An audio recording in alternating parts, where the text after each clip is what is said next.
네, 안녕하세요. 이 시간에는 주기도문 네 번째 시간이고요.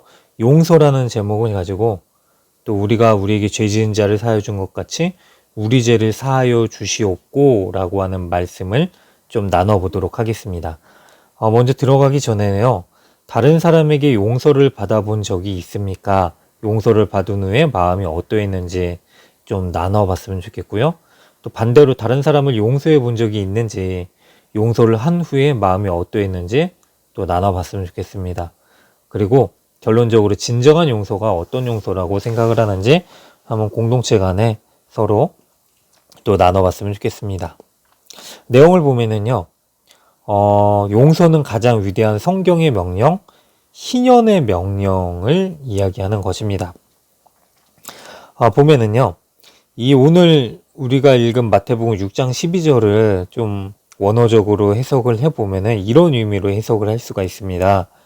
용서하소서 우리의 빚을, 우리가 우리에게 빚진 사람들을 용서하듯이. 영어 성경에 이 죄를 빚으로 번역을 했습니다.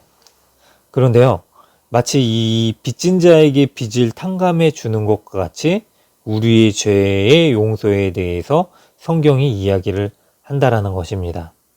보면은 오늘 이 시대는 죄를 권하는 시대를 살아가고 있습니다. 그렇죠? 빚을 지기 위해서요.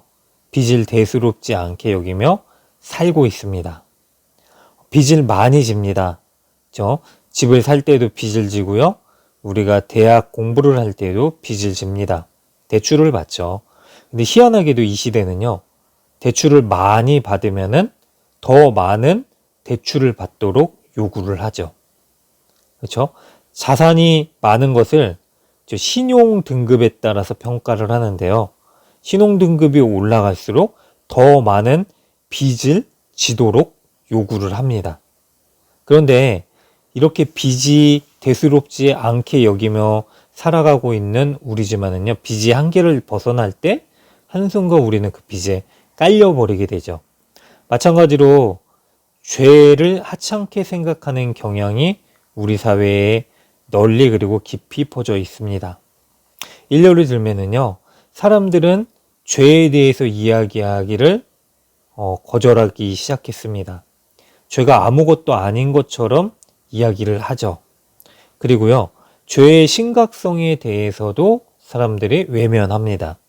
죄를 죄라고 얘기하지 않기 시작하죠. 저는 빚이 얼마나 무거운 짐을 지우게 하는 것인지 이야기하지 않는 것처럼요. 죄가 우리를 얼마나 짓누르는 것인지를 사실 그대로 보지 않습니다. 그래서요, 죄를 포장하기도 합니다. 성경에서는요, 죄가 하나님의 뜻에 어긋나는 거죠. 그건 분명한 사실입니다. 그런데 이 시대는 죄를 포장해서 사랑이라고 얘기를 하기도 하죠. 그렇죠? 동성 간의 결혼이나 사랑을 그렇죠? 포장해서 이야기를 합니다. 근데 그거는 분명히 하나님이 원치 않은 일이기 때문에 죄입니다. 그렇죠? 혼전, 그런 결혼 전에 남녀 간의 관계도 마찬가지고요. 낙태의 문제도 마찬가지입니다. 일례로 낙태를 들면은요. 그렇죠? 생명의 주인이신 하나님의 주권을 부정하는 일입니다. 그건 진짜 무서운 일이죠. 그러나 사람들은 그렇죠? 그 생명을 가짐으로 해서 괴로워하는 자신의 이기적인 주권을 지키기 위해 생명을 포기하는 일들을 아무렇지도 않게 이야기를 하죠. 그 사람의 권리라고 얘기를 하죠. 근데 분명한 것은 생명의 권리는 하나님께만 있습니다. 그런데 그런 죄를 아무렇지도 않게 하찮게 여기면서 그것을 포장하면서 얘기를 하고 있는 시대를 살고 있죠. 이렇듯 빚을 진 것처럼 예수님이 비유를 하십니다. 그런데 실제로요, 예수님 시대에는 이 빚의 문제가 굉장히 심각했다고 합니다. 예수님 시대 30년 후 로마와 유대 전쟁이 있었는데요. 유대 혁명군이 성전을 장악했을 때 가장 먼저 한 일이 뭐냐면 이 빈 문서를 불태워서 빚을 탕감해 주는 일이었습니다. 굉장히 빚에 짓눌려서 살아가는 사람들이었었고요.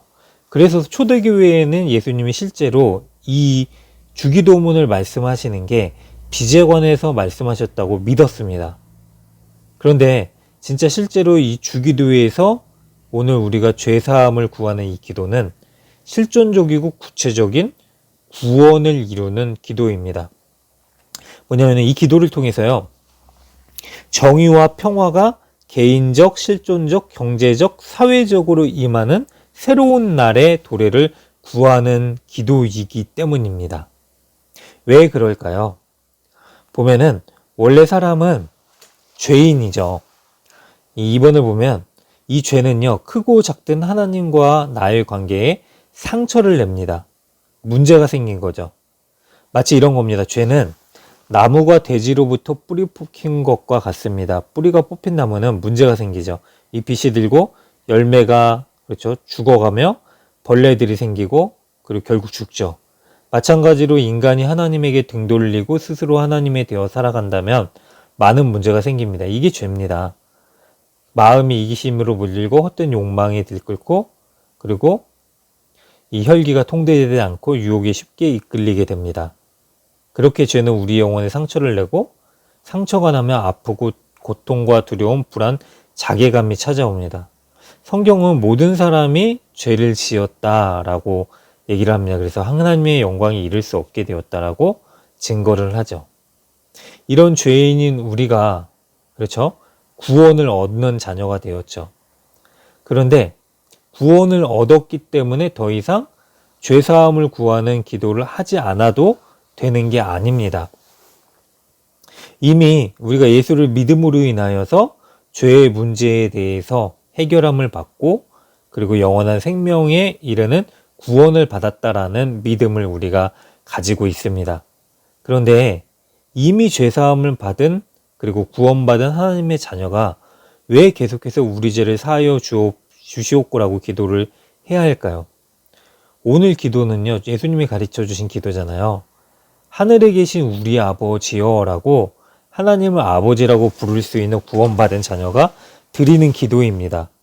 하나님을 모르는 구원받지 못한 자녀가 드리는 기도가 아니다라는 것입니다. 그럼 왜 우리가 그렇죠? 매일같이 죄사함을 간구하는 기도를 해야 할까요? 보면은요, 어떤 이단들은 이렇게 얘기합니다. 구원파라는 이단에서 그러는데요. 한 번 구원이라는 것에 대한 확신의 날을 경험하면은 더 이상 회개하지 않아도 된다. 구원받은 것으로 우리가 아무리 죄를 지어도 모든 것이 끝나게 된다. 그래서 만약에 그렇죠? 다시 회개해야 되는 기도를 한다면 그 사람은 구원받지 못한 거다라고 주장을 하기도 하는데 그건 잘못된 겁니다. 왜냐면은 회개의 두 종류의 회개가 있기 때문입니다. 먼저 우리가 예수님을 믿으면은요, 그렇죠? 믿지 않던 사람이 이전의 삶과 모든 죄에서 돌이켜 예수님을 믿게 되는 회개를 경험하게 됩니다. 이 회개는 하나님을 모르던 상태에서 하나님의 자녀로 돌이키게 되는 돌이킴을 의미하는 겁니다. 그리고 그런 사람들은 두 번째 회개를 하게 되는데요. 뭐냐면 예수님을 믿는 사람이 그 믿음 때문에 죄를 미워하고 끊임없이 죄와 싸우며 더 거룩하게 살기 위한 회개를 날마다 하게 됩니다. 이런 겁니다. 그렇죠? 사랑을 하게 되면요, 그 사람이 사랑하는 사람이 원하는 일을 하는 것을 좋아하죠. 사랑을 하게 되는 게 첫 번째 회개와 같고요. 그리고 그 사람을 사랑하기 때문에 그 사람이 원하는 일들을 하도록 내 삶을 변화시켜가는 이 삶을 사는 게 두 번째 회개라고 볼 수 있습니다. 우리는 예수님을 믿을 때 신분적으로는 의인이 되었습니다. 이 신분적으로 의인이 되었다라는 건요, 하나님이 예수를 믿는 믿음 때문에 우리를 심판하지 않겠다라고 하는 거죠. 그러나 여전히 세상 가운데서 경험적으로는 죄인의 경험을 가지고 살고 있기 때문에 우리는 많은 경우 넘어지는 삶을 삽니다. 죄에 넘어지죠. 그런데 죄에 넘어지지 않기 위해서 하나님을 사랑하기 때문에 날마다 우리의 삶이 죄로부터 멀어지도록 구하는 게 바로 또 두 번째 회개다라는 것이죠. 일례로 보면은요, 요한복음 13장 9절과 10절에 보면은 베드로가 예수님한테 기도할 때 이런 기도를 합니다. 간구를 합니다. 뭐 예수님이 발을 씻어 주시겠다라고 할 때 내 발뿐만 아니라 손과 머리도 씻어 주세요라고 하는 기도를 하죠. 그렇죠? 근데 예수님이 뭐라고 하시냐면은 이미 목욕한 자는 발밖에 씻을 필요가 없느니라 온몸이 깨끗하니까 너희가 깨끗하다 뭐라고 말씀을 하십니다. 뭐냐면 온몸을 씻었다라는 게 그렇죠? 우리가 이제 깨끗함을 받았다라고 하는 첫 번째 회개, 믿음으로 이루어지는 것이고요. 예수님을 믿는 순간 죄를 용서받는 것이죠.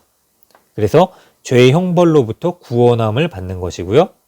발을 씻기는 것은 예수님을 믿고 난 다음 매일매일 그렇죠. 우리가 짓게 되는 그런 죄의 용서를 구하는 것입니다. 완전하지 못한 그렇죠. 삶을 살아가고 있는 우리가 매일같이 하나님께로 돌이키기 위해서 하나님 앞에 간구하는 거죠. 그래서 이 땅의 죄의 세력과 오염으로부터 구원함을 간구하는 것이죠. 그래서 로마서 6장 15절에는요. 이런 말씀이죠. 그런즉 어찌하리요? 우리가 법 아래에 있지 아니하고 은혜 아래에 있으니 죄를 지으리려 그럴 수 없느니라. 이게 처음에 말씀드렸던 구원파 이단에 대해서 얘기를 하는 거죠. 그렇죠? 우리가 구원함을 받았기 때문에 그러니까 우리의 구원이 이미 확정되었기 때문에 우리가 이 세상에서 죄를 지으며 살아도 되는 것이 아니라요. 우리가 은혜 아래서 구원함을 받은 자들이 되었기 때문에 다시는 하나님이 원치 않는 일들을 하지 않기로 결심하고 그리고 노력하면서 살아가는 사람들이 되어야 된다라는 말씀이죠. 그러면은 두 번째 질문을 좀 보도록 할 텐데요. 죄사함을 위한 기도를 우리가 하고 있는지, 왜 매일 죄사함을 위한 기도를 해야 될지에 대해서 한번 이 내용을 정리하고 나눠봤으면 좋겠습니다. 그 다음으로 살펴볼 내용은요. 이 기도가 우리에게 주는 의의입니다. 행동은 때로 말보다 더 큰 고백이다 라는 것입니다. 우리가 주님의 이름으로 용서를 구하는 어떠한 말보다 다른 사람을 용서하는 말을 하나님께서는 더 크게 들으십니다. 볼까요? 우리가 날마다 하나님 앞에 우리의 죄의 문제를 해결함 받기 위해서 용서를 구하죠. 근데 하나님께서요, 이런 말씀을 하십니다. 마태복음에 보면은요, 5장에 그러므로 예물을 제단에 드리려다가 거기서 내 형제에게 원망 들을 만한 일이 있는 것이 생각나거든. 그래서 뭐라고 하시냐면 예물을 제단 앞에 두고 먼저 가서 형제와 화목하고 그 위에 와서 예물을 드리라 라고 얘기를 하십니다. 그러니까요, 하나님이 이 기뻐하시는 우리의 모습이 있습니다. 하나님이요, 하나님께 나아가서 죄사함을 구하는 간구를 하시기를 기뻐하시기도 하시지만은요. 그러나 그런 간구보다 더 기뻐하시는 일은 뭐냐면 우리가 먼저 형제를 용서해주는 그러한 삶을 살아가는 모습을 더 기뻐하신다라는 것이죠. 그런 사람들은 하나님이 우리에게 원하시는 삶이 무엇인지를 아는 사람들이죠. 그리고 하나님이 원하시는 그 기뻐하시는 삶을 살기 위해서 노력하는 사람들입니다. 보면은요, 오늘 우리가 읽은 이 말씀, 주기도문의 내용이죠. 을 오해하는 경우도 있습니다. 마치 내가 용서해 주었으니까 하나님께서 또 저를 용서해 주세요라고 조건을 제시하는 말로 오해를 하기도 하는데요. 그게 아닙니다. 마태복음 6장 14절에 보면은 주기도문을 예수님께서 가르쳐 주시고 나서 바로 나오는 말씀이 있는데요. 보면은 너희가 사람의 잘못을 용서하면 너희 하늘 아버지께서도 너희의 잘못을 용서하시려니와 너희가 사람의 잘못을 용서하지 아니하면 너희 아버지께서도 너희 잘못을 용서하지 아니하시리라 라고 하시는 말씀을 근거로요. 그렇죠? 우리가 용서를 했기 때문에 하나님께서 우리를 용서해 주셔야 된다라고 이야기를 하기도 합니다. 그런데 가만히 보면은요, 그게 아닙니다. 보면은 하나님 아버지께서 우리를 용서해 주셨기 때문에 그 너무나 큰 은혜를 경험한 사람들은, 그렇죠? 내가 용서할 수 없는 사람들조차도 용서할 수 있는 사람이 되는 것입니다. 예수님이 예를 드신 게 있는데요. 그렇죠?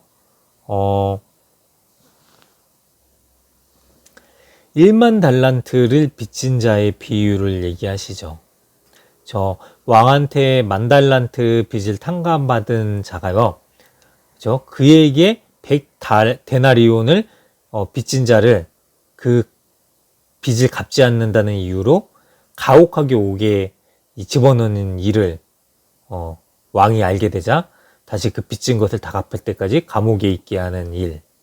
그러니까 데나리온은요, 하루 품삯에 해당하는 돈이고 100데나리온이면 한 넉 달치 월급쯤 되겠죠. 그런데 10,000달란트는 저 20년 동안 받는 임금에 해당한다 그래요. 그러면 20만 년. 한 달란트가 20년치 임금인데요. 그러면은 1만 달란트는 20만 년 어치의 임금이죠. 그 월급이 그렇죠? 급여이죠.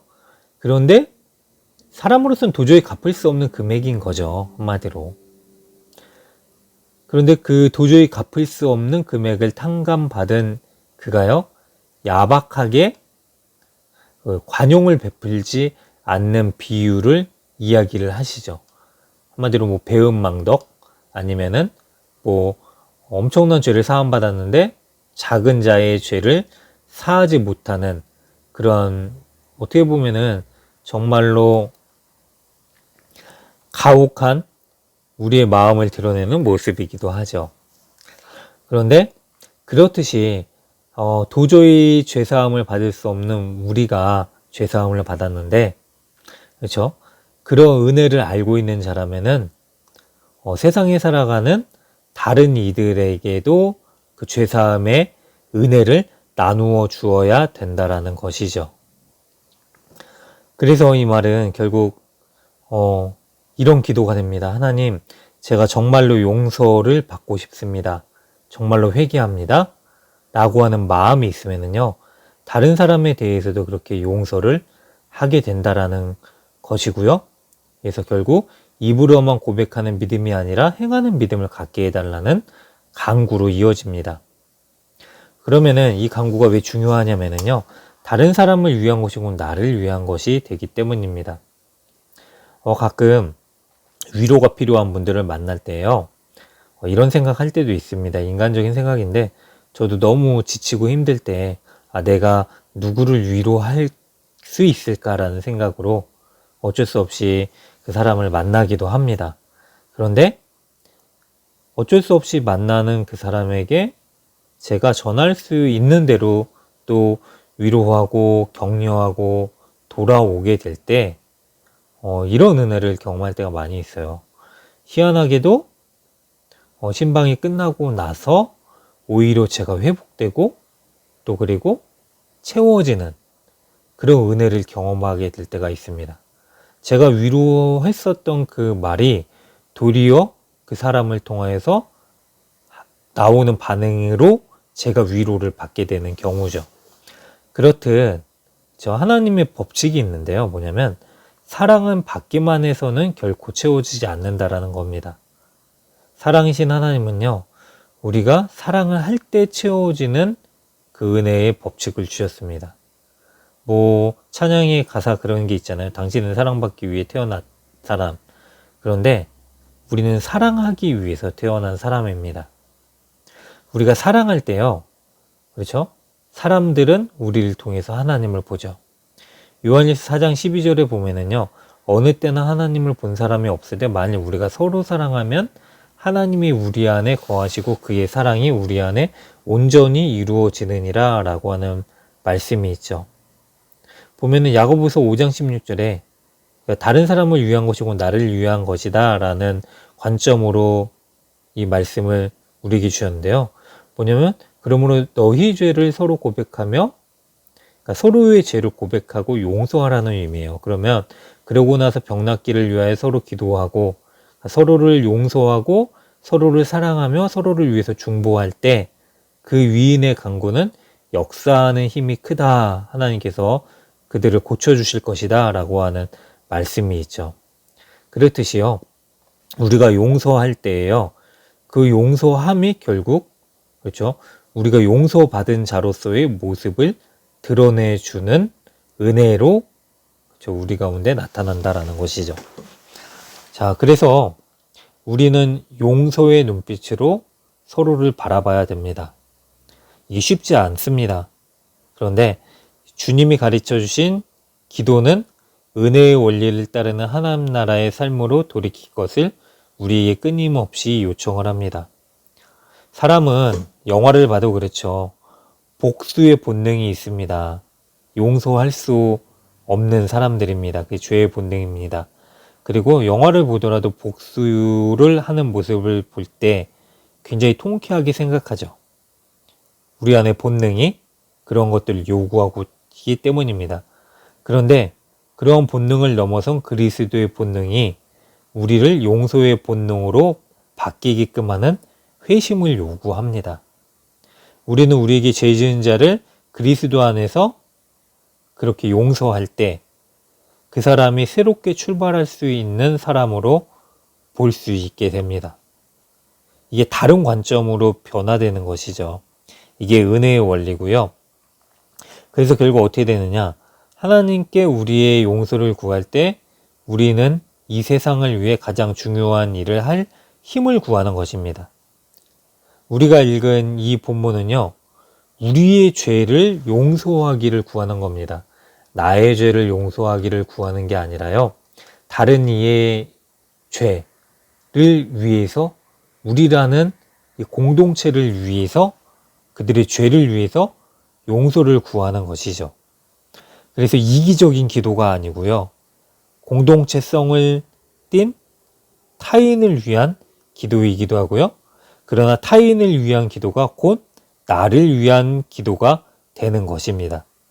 이게 하나님께서 용서를 구하는 기도를 통해서 이 세상을 위해서 가장 중요한 일을 하게끔 하시는 기도입니다. 하나님께로부터 우리가 은혜를 받습니다. 그리고 한 사람을 용서하게 되죠. 그리고 우리는 우리 삶이 더 이상 죄에 의해서 결정되지 않도록 풀어줍니다. 그러니까 우리가 복수나 다른 죄의 본능에 따라서 우리를 살아가게끔 하지 않는다라는 거죠. 그리고 이 세상을 지배하고 있는 거대한 죄를 그렇게 무너뜨리는 일을 우리가 하게 됩니다. 우리의 용서가 단순히 사람을 위하거나 보응하지 않는 차원이 아니라, 그렇죠, 그 사람을 새롭게 살리시는 성령의 사역이기 때문입니다. 그렇게 하나님의 나라는 이 땅 가운데 이루어지는 것입니다. 마지막으로 질문할 거는요, 용서가 쉽지 않습니다. 그럴 때가 있었는지, 어떤 경우에 용서가 되지 않았는지, 그런데 나는 어떤 방법으로 용서를 했는지 한번 나눠봤으면 좋겠고요. 진솔하게 또 서로 어떻게 용서를 할 수 있는지도 고민했으면 좋겠습니다. 마지막으로 시편 139편에 보면 이런 말씀이 있죠. 하나님이여 나를 살피사 내 마음을 아시며 나를 시험하사 내 뜻을 아옵소서. 내게 무슨 악한 행위가 있나 보시고 나를 영원한 길로 인도하소서 라고 하는 다윗의 간구입니다. 이게 우리의 간구가 되어야 되죠. 우리의 죄를 끊임없이 살피고 그리고 우리의 죄 사함을 구하는 기도를 합니다. 그러나 우리의 죄 사함을 구하는 기도를 하면서요, 동시에 우리가 죄를 사해 주어야 될 이들을 위한 간구를 해야 됩니다. 그것이 바로 우리가 구해야 될 하나님이 가르쳐 주신 기도입니다.